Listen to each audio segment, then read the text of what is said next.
Hi everyone! I haven't posted in a while because I posted my first 2 videos toward the beginning of quarantine, and then life got really crazy with COVID-19, and in general I began my second year of my doctoral program.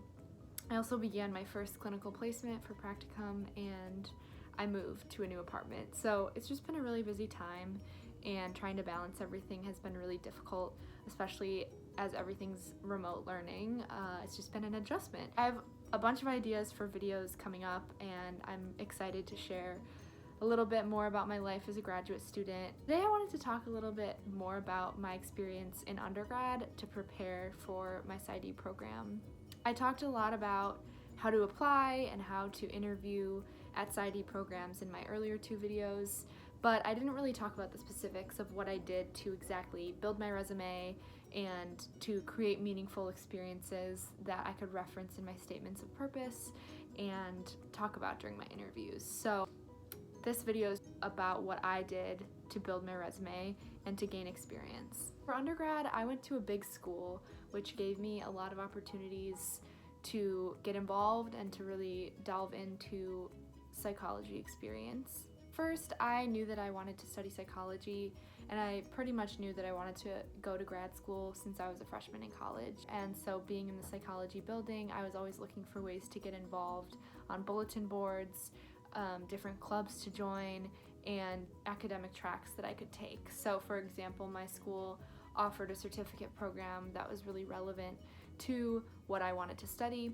They also offered a minor that was actually through the School of Education, a Bachelor of Arts in Psychology, a counseling minor, and a certificate in clinical psychological sciences. So I definitely recommend trying to get minors. I didn't know about the minor until I was a sophomore, and I also didn't know about the certificate until I was a junior. So even if you don't have it all figured out freshman year, you can still sort of find your way. Another thing I did was go to my GA or professor's office hours to, 1, make sure I understand the material correctly, and 2, build positive relationships with those people. I found that with my GAs, I always learned something new about extra things that I could be doing. I actually connected with one of my GAs to join a lab as a research assistant my sophomore year. So I ended up doing research in a social psychology lab for 2.5 years. I got an idea of what graduate level research looks like. So that was extremely valuable. I also joined a club that was sort of like an advocacy group for mental health resources on campus. Basically, we were trained in helping skills, and we were trained to do some outreach events and also be a resource for students who were maybe going through a hard time and connecting them with resources on campus. Counseling centers and centers for different specific needs like sexual trauma or like addictions counseling, and then our main counseling center. So we sort of were a part of the student body that could direct people to those resources if they needed. One summer I volunteered at a psychiatric hospital in my hometown, and it was a really good experience to get exposure to a different setting.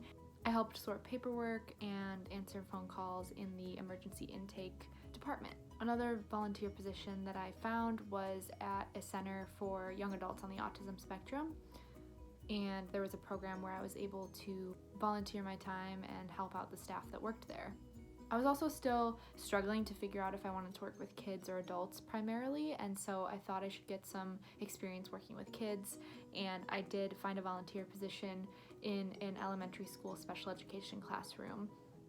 I didn't necessarily dislike that experience, but I did find that a strength of mine was working with adults, and I found it more difficult to work with kids.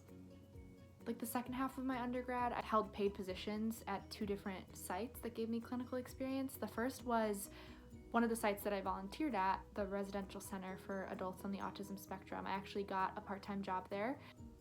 And I also got another part-time job at a residential home for adults with schizophrenia. So during senior year, I was doing both of those part-time jobs in addition to school, and I wasn't doing any of my other volunteer work anymore.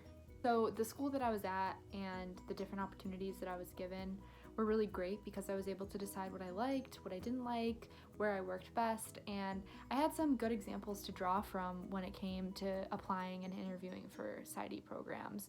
If you can find a good mix of research and clinical experience in undergrad, it will be great for the applications and interviews. So I hope this helps someone today. I hope to have some more videos up in the next couple weeks and months to sort of show people what my life is like as a graduate student, and specifically as a graduate student who's working completely remote. So look out for those, and like, comment, and subscribe.